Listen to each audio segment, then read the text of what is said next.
Hello friends, welcome to class 2 of नाड़ी विज्ञान।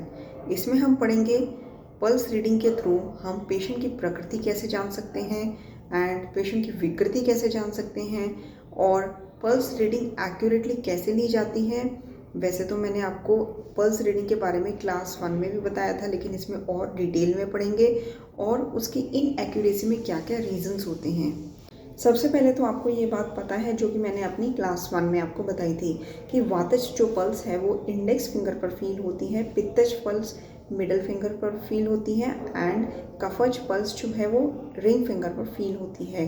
But ये तीनों फिंगर स्पेसिफिकली इन्हीं दोषों के लिए क्यों है? मेरा कहने का मतलब है कि क्यों वातज पल्स जो है वो इंडेक्स फिंगर पर ही फील होती है, क्यों नहीं वो बाकी दो फिंगर्स पर फील हो सकती है? पित्तज पल्स के लिए मिडल फिंगर ही क्यों है या कफज पल्स के लिए रिंग फिंगर ही क्यों है? इसका रीज़न जो है वो ये है कि जो वातज पल्स है वो उसके जो वात के गुण हैं, सूक्ष्म, चल, लघु, ये सारे जो गुण होते हैं ये हमें इंडेक्स फिंगर में जो नर्व रिसेप्टर्स होते हैं उन नर्व रिसेप्टर्स के थ्रू ये गुण हमें बेस्ट परसीव होते हैं, बेस्ट फील होते हैं। उसी तरह से जो पित्तज के गुण हैं, पित्त दोष के गुण हमें मिडिल फिंगर का जो फिंगर टिप है उसमें जो नर्व रिसेप्टर्स हैं उसके थ्रू ही बेस्ट फील होते हैं हमें पित्त के गुण। और जो कफ है, कफ दोष के जो गुण है, गुरु है और जो मंद है, ये जो गुण हैं ये नर्व रिसेप्टर्स जो रिंग फिंगर में हैं उनके थ्रू ये बेस्ट फील होते हैं ये गुण। इसीलिए इन तीनों के लिए स्पेसिफिकली अलग अलग फिंगर सेलेक्ट करी गई है। इसके बाद मैंने आपको तीनों फिंगर्स के टिप पर जो कर्वेचर है, जैसे कि ये जो इसका कर्वेचर है, ठीक है, तो ये है डिस्टल कर्वेचर, ये है middle curvature and this is proximal curvature. तो इन कर्वेचर्स पर कौन कौन से कर्वेचर पर कौन से दोष का स्पाइक फील होता है मैंने ये भी बताया था। जैसे कि तीनों फिंगर्स का जो डिस्टल कर्वेचर है वहाँ पर वातज दोष का स्पाइक फील होगा एंड तीनों फिंगर का जो मिडल कर्वेचर है वहाँ पर पित्तज दोष का स्पाइक फील होगा एंड तीनों फिंगर्स का जो प्रॉक्सिमल कर्वेचर है वहाँ पर कफज दोष का स्पाइक फील होगा। अब इसमें भी इसका रीज़न मैं आपको बताती हूँ कि इन्हीं पोजीशंस पर इनके स्पाइक क्यों फील होते हैं। क्योंकि वातज जो दोष है वो बहुत ही सूक्ष्म है, चल है, लघु है, विकासी है। उसकी इसी क्वालिटीज़ के कारण वो अपनी स्पेस बनाता है बिल्कुल डिस्टल कर्वेचर पर, ठीक है। ये जो हम ऐसे फील करते हैं तो जो ये ये इंडेक्स फिंगर की जो डिस्टल कर्वेचर है बिल्कुल far away from the heart, वहाँ पर अपना स्पेस बनाता है। क्योंकि ये फास्ट होता है, फास्टली मूव करता है, लघु होता है, लाइट होता है, विकासी मतलब कि एक्सपैंड करने का इसका क्वालिटी होती है, तो ये बिल्कुल डिस्टल टू द हार्ट जाकर अपनी स्पेस बनाता है। इवन ये जो तीनों दोष होते हैं ये ब्लड वेसल्स के अंदर रस धातु और रक्त धातु में मूव करते हैं व्यान वायु के थ्रू।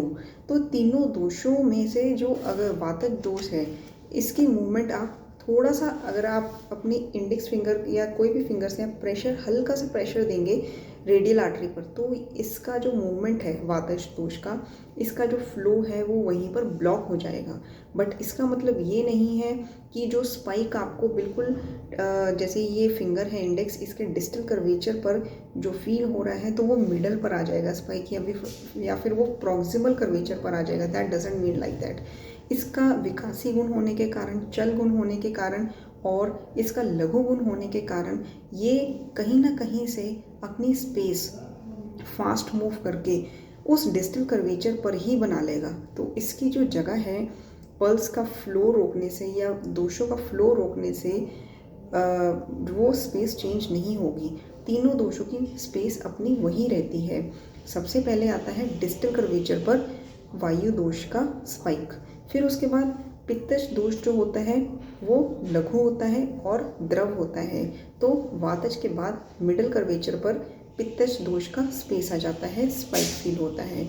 उसी तरह से जो कफ गुण होता है, कफ दोष का गुण होता है, मंद होता है, गुरु होता है, तो इसीलिए वो प्रॉक्सिमल कर्वेचर पर ही आके रुक जाता है, that is nearest to the heart. तो इस तरह से तीनों कर्वेचर पर मैंने आपको बताया है कि इनका स्पाइक फील होता है, और ये भी बताया है कि स्पाइक तीनों कर्वेचर पर अलग अलग जगह पर क्यों फील होता है। ये मैं आपको इसलिए डीप में बता रही हूँ कि आपको अगर ये डिटेल्स पता होंगी तो ही आप पल्स रीडिंग के थ्रू पेशेंट की प्रकृति और विकृति दोनों को जान पाएंगे। दोस्तों, जो मेल पेशेंट होते हैं उनमें पल्स राइट हैंड में फील करी जाती है, एंड फीमेल पेशेंट में पल्स रीडिंग लेफ्ट हैंड में करी जाती है फॉर एक्यूरेसी। ये तो है कि वन हैंड में आप एक्यूरेसी को मास्टर करें, और इसके बाद का जो स्टेप होता है दोनों हाथों में पल्स रीडिंग देखना फॉर मोर एक्यूरेसी। उसमें क्या होता है कि अगर दोनों हाथों में पल्स रीडिंग जो है आपको इक्वल मिलती है, इक्वल दोषों का आपको स्पाइक फील होता है, जितने दोष आपको लेफ्ट हैंड में फॉर एग्जांपल फील हो रहे हैं उतने ही दोषों का स्पाइक आपको राइट हैंड में भी फील हो रहा है। जो पेशेंट की प्रकृति का स्टेटस लेफ्ट हैंड में फील हो रहा है वही स्टेटस प्रकृति विकृति दोनों का लेफ्ट राइट हैंड में फील हो रहा है। दिस मीन्स कि आपके पेशेंट के दोनों हाथों में जो एनर्जी का फ्लो है वो इक्वल है, व्यान वायु दोषों का फ्लो इक्वली कर रही है। लेकिन किसी हाथ में राइट हैंड में अगर फॉर एग्जांपल पल्स जो है बहुत प्रोमिनेंट फील हो रही है, बट लेफ्ट हैंड में पल्स बहुत फीबल फील हो रही है, इसमें कई रीजंस हो सकते हैं। फॉर एग्जांपल जिसमें पल्स फीबल फील हो रही है, फॉर एग्जांपल लेफ्ट हैंड में पल्स जो है आपको इतनी ज़्यादा फील नहीं हो रही, बहुत thin feeble thread like pulse feel हो रही है, जबकि राइट में प्रोमिनेंट फील हो रही है। तो लेफ्ट हैंड में हो सकता है फोर आर्म में पेशेंट ने कुछ सर्जरी करवाई हो, या फिर उसकी लेफ्ट फोर आर्म में या अपर आर्म में कोई लिम्फ नोड हो जो कि पल्स को ब्लॉक कर रही हो, या फिर आपकी जो हैंड की जो फिंगर है वो इक्वल पोजीशन पे नहीं है, या फिर तीनों फिंगर का प्रेशर इक्वल नहीं है। फॉर एग्जांपल कोई भी दो फिंगर्स का, मान लो first two finger index finger and middle finger का प्रेशर आप डीप प्रेशर से पल्स को देख रहे हैं, बट रिंग फिंगर का प्रेशर इतना ज़्यादा नहीं है इन दोनों फिंगर्स के मुकाबले। तो तीनों फिंगर का प्रेशर इक्वल ना हो, तीनों फिंगर इक्वल लेवल पे ना हो, या फिर तीनों फिंगर में स्लाइट गैप ना हो। मैंने आपको पहले भी बताया था कि थोड़ा सा स्लाइट गैप होना चाहिए ताकि तीनों के स्पाइक फील करने में कोई कन्फ्यूजन ना हो, तो वो गैप ना हो, फिंगर आपस में चिपकी हुई हो, या फिर और भी कई कंडीशंस होती हैं जैसे कि अम्बलाइकल स्ट्रैंगुलेशंस जैसी कंडीशन।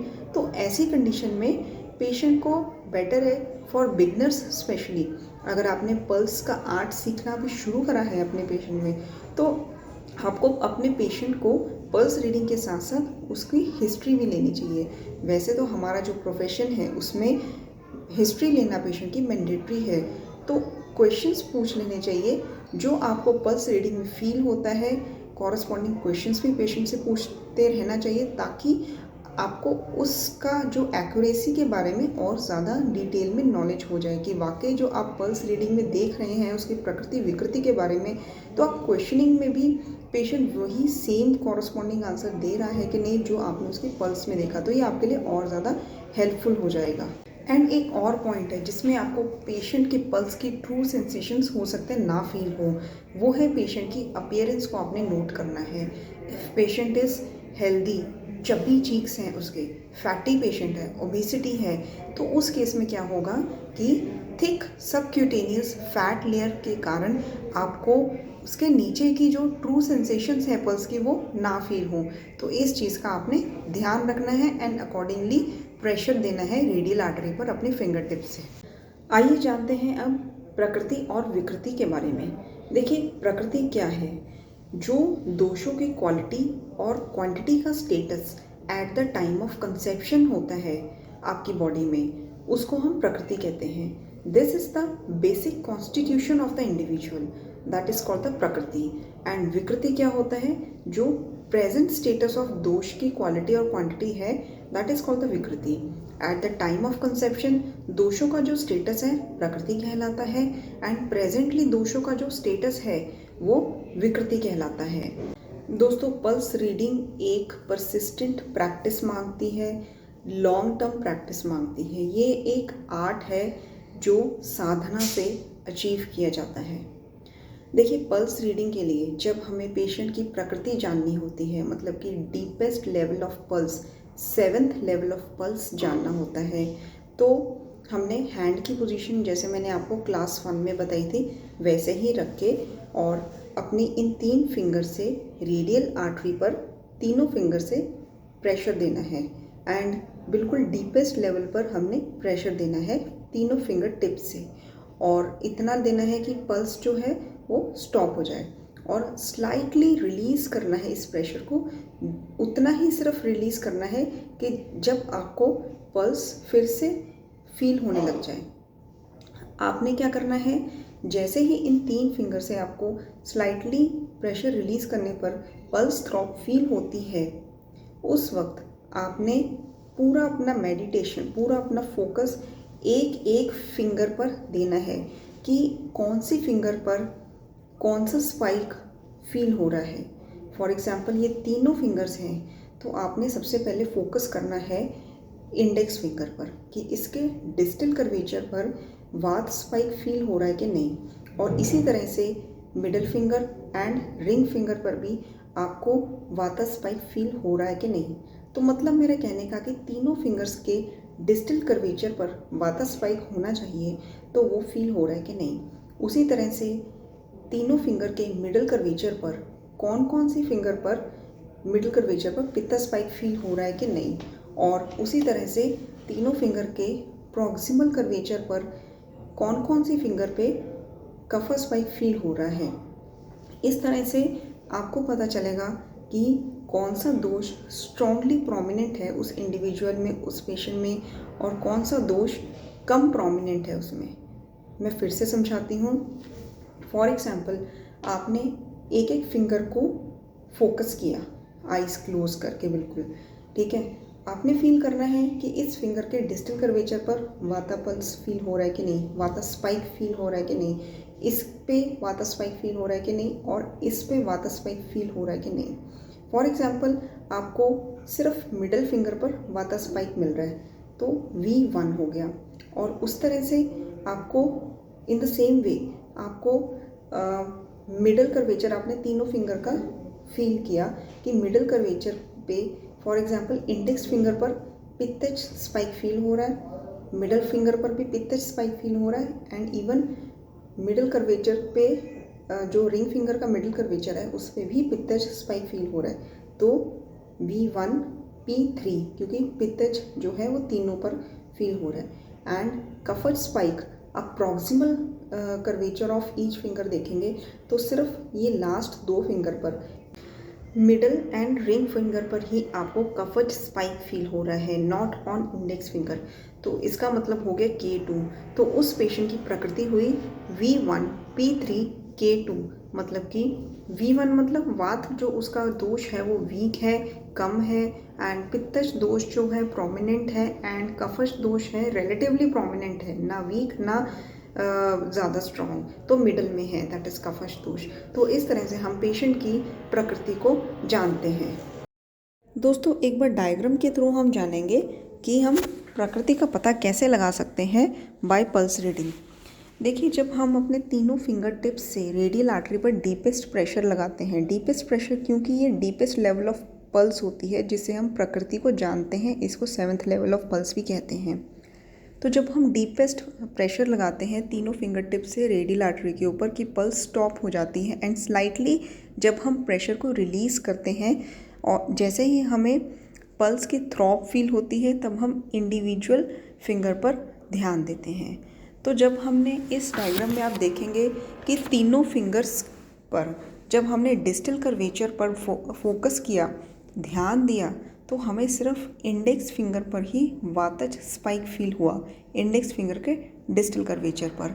उसी तरह से हमें मिडल फिंगर और रिंग फिंगर, मतलब लास्ट 2 फिंगर्स के मिडल कर्वेचर पर ही पित्तज स्पाइक फील हुआ, and in the same way हमें तीनों फिंगर्स के प्रॉक्सिमल कर्वेचर पर कफज स्पाइक फील हुआ। तो इस तरह से आपके पेशेंट की जो प्रकृति है वो हो जाएगी V1 P2 एंड K3, मतलब एक ही डिस्टल कर्वेचर पर हमें वायु का स्पाइक फील हुआ, एंड 2 मिडल कर्वेचर पर हमें पित्तज स्पाइक फील हुआ एंड तीनों प्रॉक्सिमल कर्वेचर पर हमें कफज स्पाइक फील हुआ। तो इस तरह से आप उसकी नाड़ी के थ्रू उसकी प्रकृति को जान लेंगे। लेकिन अगर हमें जैसे कि वातज स्पाइक ए के डिस्टल कर्वेचर पर, इंडेक्स फिंगर के डिस्टल कर्वेचर पर फील होता है, पित्तज spike middle and ring finger के मिडल कर्वेचर पर फील होता है, बट कफज स्पाइक हमें तीनों फिंगर्स के प्रॉक्सिमल कर्वेचर के अलावा एक एक्स्ट्रा स्पाइक कफ दोष का मिडल फिंगर पर भी फील हो रहा है।